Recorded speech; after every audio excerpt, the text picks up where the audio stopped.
New World lacks PvP progression, and the January update is making that more obvious. Quite frankly, there's going to be no effective way to reach endgame gear levels via PvP. So let's talk about it. So with the January update, we are getting some endgame PvE content. Now, like it or loathe it, that's what it's designed to be. And with it, we're getting the increase in gear score from 600 to 625. But it seemingly opens up a glaring omission of actual progression via PvP. There is some PvP progression in a roundabout way, but either the progression is mild or the barrier to entry is quite high. So one of the progression types that you might be thinking exist is the wars, and to some extent I do agree with you. There's potential actual progression there because the rewards can be very, very vast. Controlling one of the outer territories might give you 50,000 to 100,000 gold per week, and then if you were to control somewhere like Windswood or Everfall, well, you're talking actually millions of gold per week. So the progression, whilst you're not actually going to get geared directly from doing that PvP, the amount of gold that you get means that you can pretty much roll lots of different crafting rolls to try and find that one BIS item, or you can just buy other people's BIS items that they're trying to sell off the trading post or wherever. In theory, you can find 50 of you and you can be the financial kingpins on your server. In practice, because a lot of these top companies who own Windswood and Everfall have already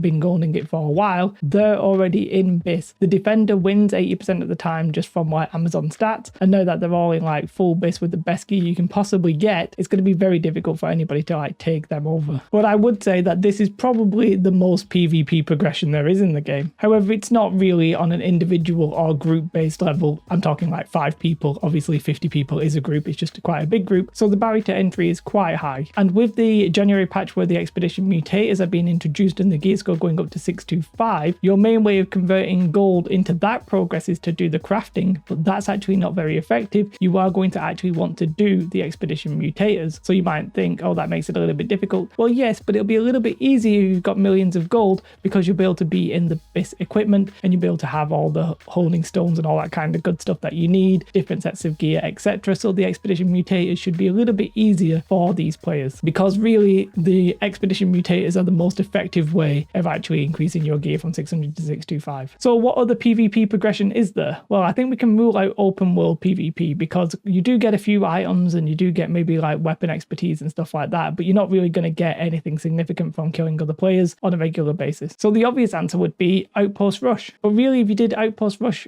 to max out your gypsum, you would basically get 1 gypsum cast per day. Now, already for your expertise, that's relatively low. And if we look at how much Unbull Shards a gypsum cast will give you and compare that to an expedition mutator, quite rightly, it's actually a relatively small amount in comparison. So while in theory you can do Outpost Rush only and get your gear up to 625, in practice that's not really going to be feasible, and it would take a very, very long time. And really, getting good gear via PvP is so RNG that I'm not even sure it's even worth considering as a methodology of gearing. I personally, for example, have never actually put on any of the items that I got from a loot crate from an Outpost Rush. I've never seen anything good, and I've never used any of the items, and I think most people will be in the same boat, except maybe the people who've got legendaries and stuff like that. So really, for Outpost Rush right now, or any of the PvP, there's not really a good way of being a fresh level 60 and going from gear score 500 to gear score 625. In theory, it's possible to do that via Outpost Rush. In practice, it's not really sensible. Quite frankly, there's no good way of gearing up for PvP or any other content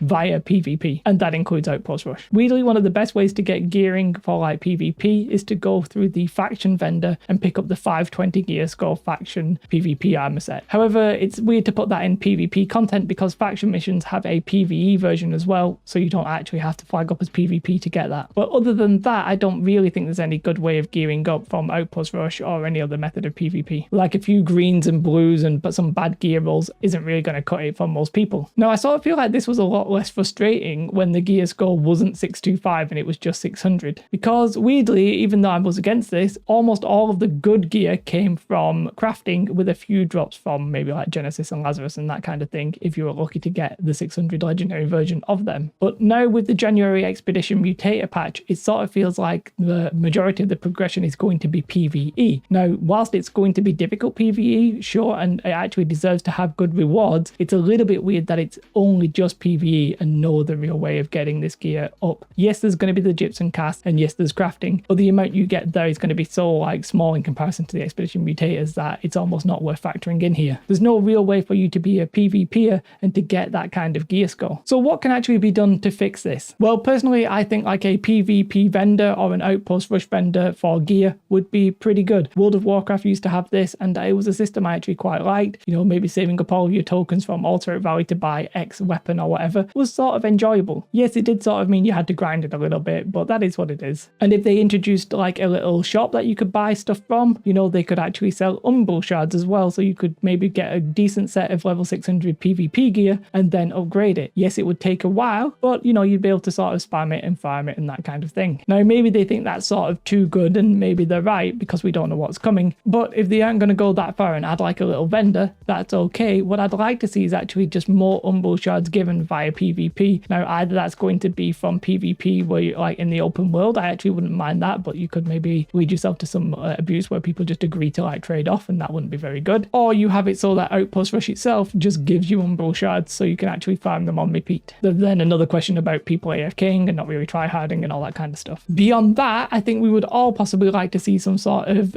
a PvP arena. Now, I would like to see the PvP arena with like equalized gear, but I appreciate that's not for everybody. I just feel like an equalized PvP arena would be a real true test of skill, and unfortunately would show how bad I am at the game, but I would be willing to try it anyway. I feel like gear equal PvP would be a good chance to give the best PvP gear to the best PvPers, and then they could possibly be the ones who have the advantages when it comes to the zone control system and the wars, because they then have the PvP skill influencing the wars, and controlling the zones would maybe then be to the people who are the best at PvP rather than the people who are the richest or who have the most time, or at least maybe the gap between those two things would close. Now, I actually sort of suspect that the people who control Everfall and Windsward are the people who are the best at PvP, because, you know, they have to like defend it and stuff like that, and they're the people who care more about the game and are following the game like the most intently and that kind of thing. But it would be nice to find out for sure. Now, I do see some people throwing out the idea of having a new faction vendor set. Maybe that's like a gear score 600 that would be designed for PvP, and I'm not necessarily against that. I wouldn't mind that as maybe some kind of like catch-up mechanic at least, and maybe the gear score could actually be now 590 so that you can improve it to 625 later on. It doesn't have to be as good as like a gear score 600 legendary, but just something like that would be interesting. Keep in mind that because you can actually do that via PvE, that it's not actually pure PvP content. I just feel like that an MMO really in this day and age needs to have like a way of progressing your character through 3 key methods, if not more. One of them should be crafting, one of them should be PvE, and the other should be PvP. I'd say up until the Expedition Mutators, that crafting has probably actually been the most dominating way to get the gear. Now it feels like PvE will be the most dominating way to get the gear, and PvP is going to be left behind, which is sort of funny, as I sort of thought that this was a PvP game, but it's sort of not seeming like that at the moment. It's obvious to me that now it's the time for PvE Expedition Mutators to shine, and they'll be the ones who get the best gear, and they'll be the ones who are the strongest players in terms of gear score. But I sort of suspect that the PvP time to shine will come. I just sort of wish that it would be better to introduce systems that allow like those 3 core pillars of gameplay to increase together rather than to sort of bump one up and then leave the other languishing behind. It would be nice if you could bump them all up together. For example, if you had PvP arenas, you could then just be like continuously upping the rewards as the PvE progresses as well, and players would be sort of relatively happy, I think. That's the end of this video. Let me know what your thoughts are about the lack of PvP progression in New World. If you like this video, do press like. If you're not subscribed to the channel, you're interested in New World or MMOs, then do please subscribe. Have a most beautiful day.